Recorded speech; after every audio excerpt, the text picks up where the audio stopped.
NAFTA. And it was Al Gore, the hero of the environmental movement, who was the hatchet man for the Clinton administration to cram NAFTA down the throats of a reluctant Congress.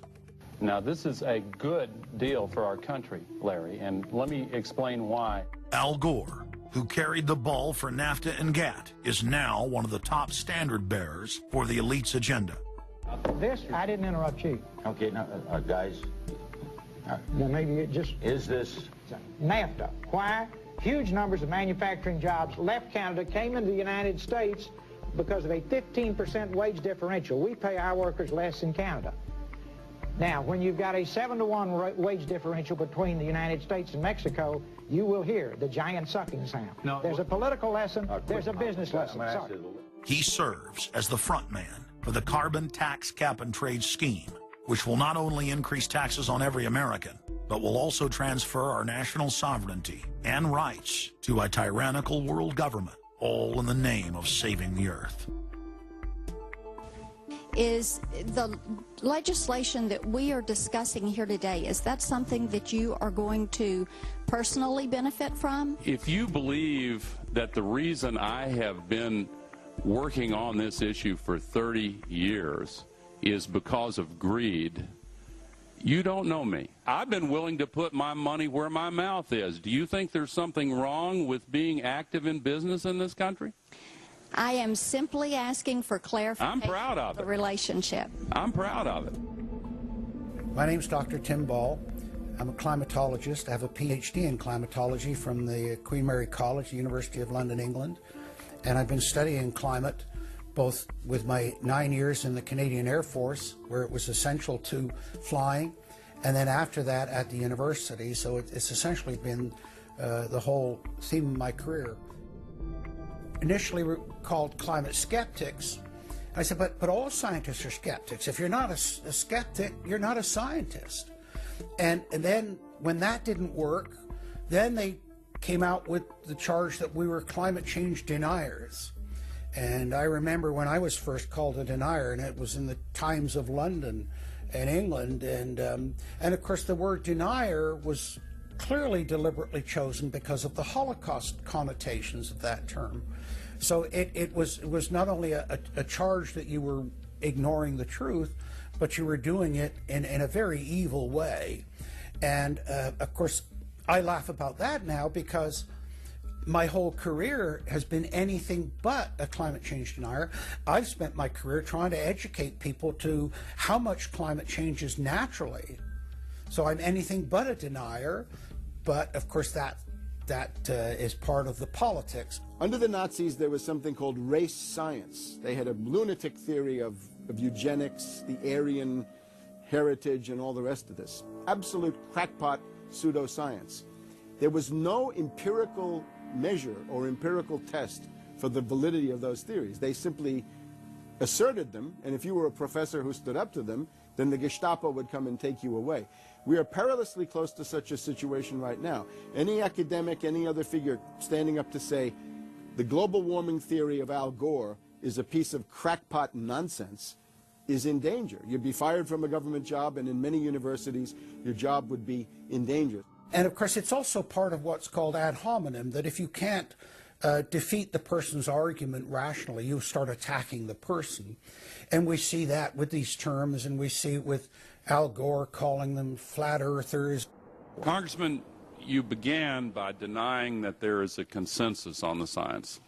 There is a consensus on the science. Well, you mustn't have been listening to our testimony that we've had for the last few days with dozens of experts that have come in who have given completely different views. Well, I would encourage you to go back and look at the testimony this committee's heard.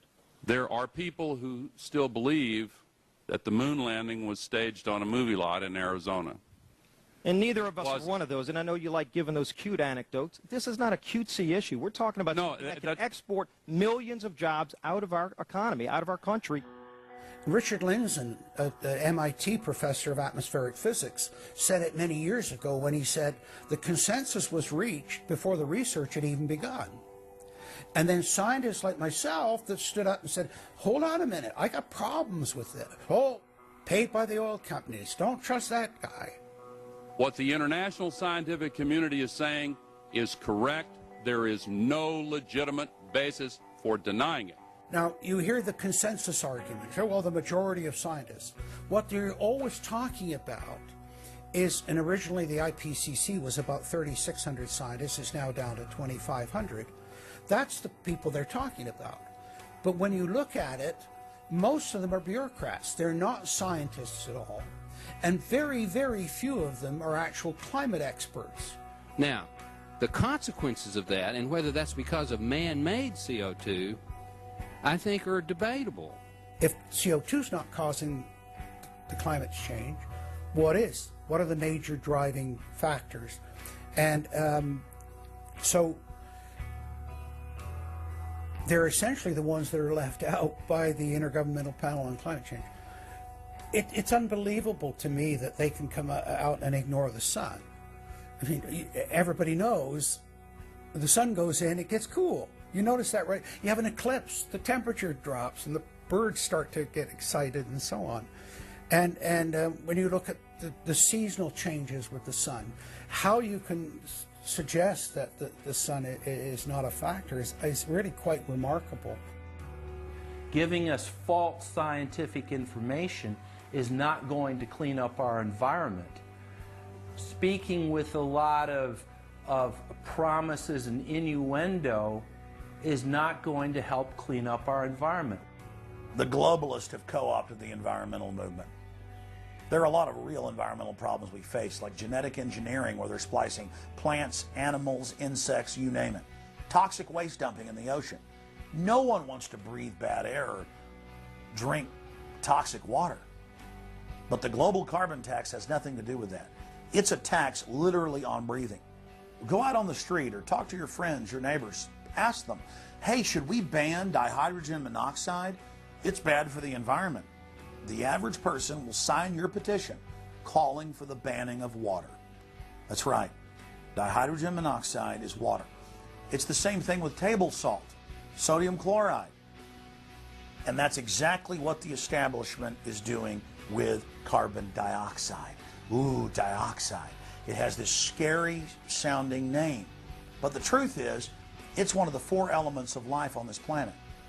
Oxygen, carbon dioxide, water, and sunlight.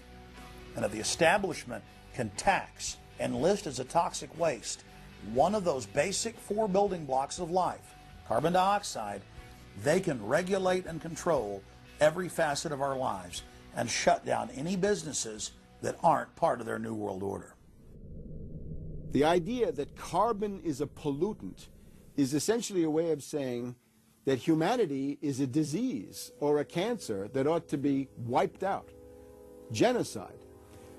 People have argued in this environmental coterie around Obama, around Holdren, the theoretician of de-development, who is now the science advisor of the White House, really the anti-science advisor.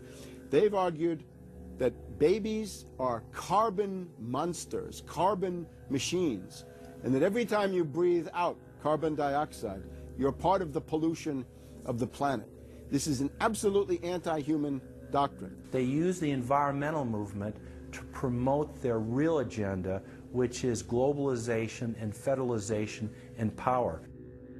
The advisor to Gordon Brown wants to exterminate 1/2 of the population of the British Isles. Now, that's something Hitler might have tried to do, or Stalin. They didn't succeed. Will Gordon Brown do it? You can read this in the statements of these lunatics, radical environmentalists, fanatical Malthusians, tree huggers, whatever you want to call them. This is an ideology of genocide which can be documented exhaustively, ad nauseum, out of their own statements. When Gore said the science is settled, that raised red flags amongst the media, and then also amongst a lot of other people that sort of knew that that wasn't true, other scientists, and started to look at it. And of course, the more they looked at it, the more they realized, no, science is never settled. What is coming down now is environmentalism, is nothing but phony science. Nothing but phony science. And if we really believe in the environment, if we really believe in freedom, if we really believe in truth, we need to get some straight answers. Now, the Kyoto Agreement, of course, was reached in the